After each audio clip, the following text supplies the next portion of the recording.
Vamos agora às notícias internacionais. O primeiro-ministro de Israel, Benjamin Netanyahu, viajou para os Estados Unidos em busca de apoio na guerra contra o grupo terrorista Hamas. Antes de embarcar, Netanyahu disse que a viagem acontece em um momento de grande incerteza na política americana, mas reforçou que, independentemente do resultado das eleições, Israel vai continuar sendo o principal aliado dos Estados Unidos no Oriente Médio. O primeiro-ministro israelense vai ter uma agenda cheia. Foi marcada uma reunião com o presidente americano no primeiro compromisso oficial de Joe Biden depois de ser diagnosticado com Covid-19. E na quarta-feira, Netanyahu discursará no Congresso americano em busca de apoio de democratas e republicanos na guerra contra o Hamas. O exército confirmou a morte de mais 2 pessoas sequestradas pelos terroristas. As vítimas são Alex Danzig, um historiador de 75 anos, e Yegev Bushtav, um técnico de som de 35 anos. Os dois estavam na faixa de Gaza desde os ataques de 7 de outubro contra Israel. Uma delegação israelense deve viajar na quinta-feira para negociar um acordo para a libertação de reféns. Segundo autoridades, 44 dos 116 mantidos pelos terroristas foram mortos, mas 72 estariam vivos. Para repercutir essa e outras notícias, eu converso agora com Kleber Galerani, professor de Direito e Relações Internacionais. Kleber, boa tarde para você. Obrigado por estar com a gente aqui no Conexão Record News. Que tipo de apoio Benjamin Netanyahu busca agora dos Estados Unidos?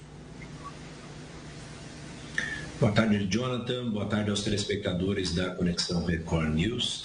Nós observamos que esta busca de apoio americano ele é fundamental desde o início dos conflitos. Como bem indicado por Benjamin Netanyahu, sem o apoio norte-americano, dificilmente esse conflito se estenderia pelo tempo que se estende até o presente momento. Agora, nós estamos numa fase crucial da guerra, em que há um entendimento ou no sentido de uma trégua ou no sentido de uma continuidade mais acentuada do conflito, que talvez extrapolaria até a outros grupos, como o caso do Hezbollah. Ocorre que essa visita, que foi planejada alguns meses atrás, ela ocorre num momento bastante conturbado no plano interno norte-americano.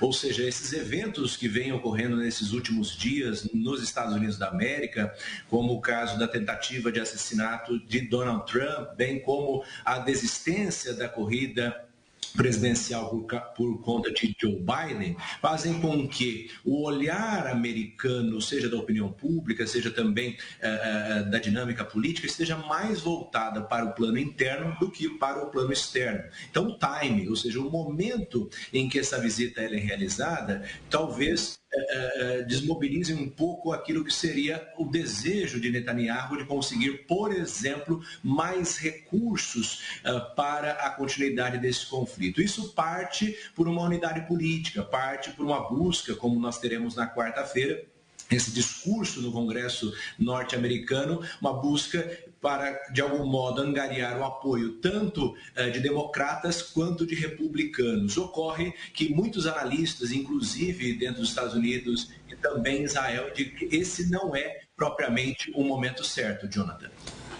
Muito bem, vamos falar agora sobre as eleições nos Estados Unidos.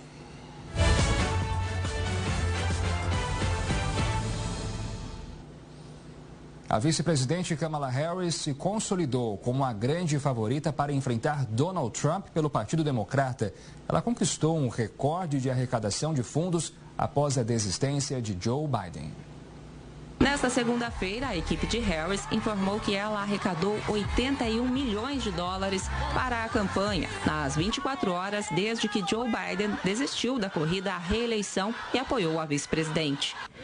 Trata-se de contribuições feitas por pequenos doadores e, segundo o comunicado, é a maior arrecadação de fundos realizada em um dia por um candidato em toda a história dos Estados Unidos. Harris, de 59 anos, também continuou obtendo respaldos importantes do partido. Pelo menos 7 governadores já a apoiaram, alguns deles considerados potenciais adversários, como os da Califórnia, Michigan, Illinois e Wisconsin. Também na segunda-feira se uniu a ela uma democrata muito influente, a ex-presidente da Câmara dos Representantes, Nancy Pelosi, que afirmou ter total confiança em Kamala para levar os democratas à vitória nas eleições de 5 de novembro. A vice-presidente não mencionou as eleições no primeiro discurso desde domingo proferido na Casa Branca, enquanto Biden se recupera da Covid-19 fora de Washington. Em vez disso, Harris elogiou a honestidade e integridade de Biden. Os democratas devem eleger oficialmente o candidato na convenção que será realizada em Chicago a partir de 19 de agosto. Mas é possível que antes dessa data, Harris obtenha todo o apoio necessário para a candidatura. Kamala Harris participa daqui a pouco de um evento de campanha em Milwaukee. Esse é o primeiro comício de Harris desde que Joe Biden desistiu de concorrer à reeleição. O estado de Wisconsin deve ser decisivo na escolha de Harris como a indicada do Partido Democrata nas eleições. Segundo o presidente do Partido Democrata do estado, mais de 90% dos delegados estão apoiando a candidatura de Kamala.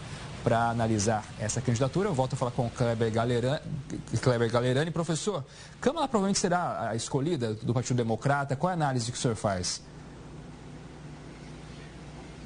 Tudo indica que sim, Jonathan. Nós percebemos que essa sinalização de apoio financeiro, ela é contundente, né? Se nós analisarmos, ou trazer um número, em 30 de junho, esses grupos que de algum modo levantavam recursos para a campanha tinham em torno de 240 milhões de dólares em caixa.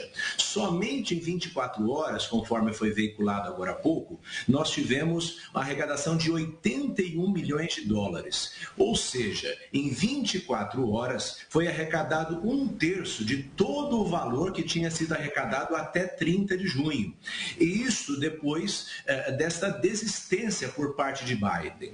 Observa-se então algumas considerações a serem feitas. Primeiro, houve um apoio por parte daqueles que financiam as campanhas no sentido dessa desistência, ou seja, a desistência foi bem recebida em virtude dos fortes ataques que Biden vinha sofrendo, em particular depois do debate presidencial com Donald Trump. Segundo, isto pode sinalizar uma confiança na campanha de Kamala Harris, de modo então a indicar que se esse recurso veio aí de cerca de quase de 1 milhão de doadores, estamos falando de 888 mil doadores, de algum modo esses recursos ainda virão num montante bastante acentuado nos próximos dias e nas próximas semanas. Conforme vinculado, nós observamos que inúmeros delegados, numa quantidade expressiva, têm demonstrado esse apoio.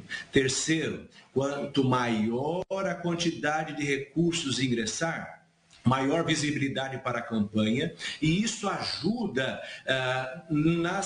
naqueles estados que nós chamamos de swing states, né, os chamados estados pêndulos, que oscilam eleição a eleição entre democratas e republicanos. Então, nesses estados, é necessário uma atenção maior. E como a campanha para os Estados Unidos da América, a campanha presidencial, ela é muito custosa, esses recursos são um indicativo importante deste apoio a essa candidatura de Kamala Harris. Jonathan. Professor, vamos ver imagens ao vivo agora dos Estados Unidos. É o avião presidencial que vai transportar Joe Biden de Delaware de volta para a Casa Branca. A gente lembra que Biden estava em repouso depois de ter sido diagnosticado com Covid-19. A gente está acompanhando essa situação também. E a diretora do Serviço Secreto dos Estados Unidos renunciou ao cargo. Ontem, no primeiro depoimento ao Congresso americano, Kimberly Schittel afirmou que a tentativa de assassinato do ex-presidente Donald Trump foi a falha operacional mais significativa do Serviço Secreto em décadas. A diretora da agência federal também admitiu que o atirador havia sido classificado como suspeito antes de Trump subir ao palco, mas não como uma ameaça. Se limitou a dizer que uma investigação está em andamento e que um relatório completo vai ser entregue em 60 dias. os congressistas se irritaram com a falta de clareza e de detalhes nas respostas dela. Segundo Kimberly, medidas corretivas devem ser tomadas para que situações como a do atentado nunca mais aconteçam. Ela era pressionada para renunciar ao cargo, mas havia dito que não deixaria o posto. E essa pressão, professor, foi imediata, né? A partir do momento em que Donald Trump quase foi assassinado, todos os holofotes se voltaram para o serviço secreto em relação a essa falha gigantesca na segurança. Perfeito, Jonathan. O serviço secreto norte-americano é o responsável pela proteção dos presidentes e dos ex-presidentes norte-americanos. E num contexto político polarizado, como nós vemos observando, há uma maior possibilidade da ocorrência do que nós chamamos de violência política. Os Estados Unidos da América são marcados por episódios de violência política na sua história. Basta considerar que 4 dos 45 presidentes americanos em exercício foram assassinados. Foi o caso de Lincoln, foi o caso de Garfield, foi o caso propriamente de McKinley, foi o caso de John Kennedy. Bem como 2 deles foram feridos em tentativa de assassinato não concretizadas, ou seja, o Ronald Reagan e também Theodore Roosevelt. Então, num país com esse histórico, e com esta missão que o serviço secreto tem, é inadmissível a ocorrência propriamente de um episódio como esse, em particular nesta eleição que nós estamos observando e com um grau de tecnologia hoje disponibilizado que nem beira ao grau de tecnologia que se tinha nesses episódios que eu citei agora há pouco.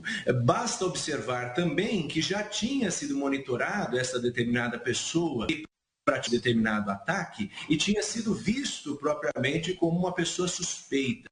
O local também da onde partiram ali o ataque que de algum modo chegou a Donald Trump e também vitimou uma pessoa e feriu outras, o local também tinha sido identificado como um ponto de vulnerabilidade. Então, como se admitir que o serviço secreto norte-americano, que é um dos serviços secretos mais bem aparelhados, financiados e preparados do mundo, pudesse, de algum modo, em 2024... Professor, permita-me te interromper um segundo. Nós estamos acompanhando nesse exato momento o presidente Joe Biden já subindo as escadas do avião presidencial para seguir de Delaware rumo à Casa Branca. Biden, que foi diagnosticado com Covid-19, estava em repouso nos últimos dias, precisou inclusive pausar a campanha presidencial quando ainda era ele o democrata, o candidato democrata a concorrer contra Donald Trump. E essa imagem, então, de Biden deixando Delaware rumo à Casa Branca, onde vai seguir daqui pelos próximos dias. Professor, peço desculpas também porque o nosso tempo terminou, viu? Obrigado muito pela sua participação mais uma vez aqui no Conexão Record News. Espero entrevistá-lo outras vezes. Obrigado, Jonathan. Um abraço a todos.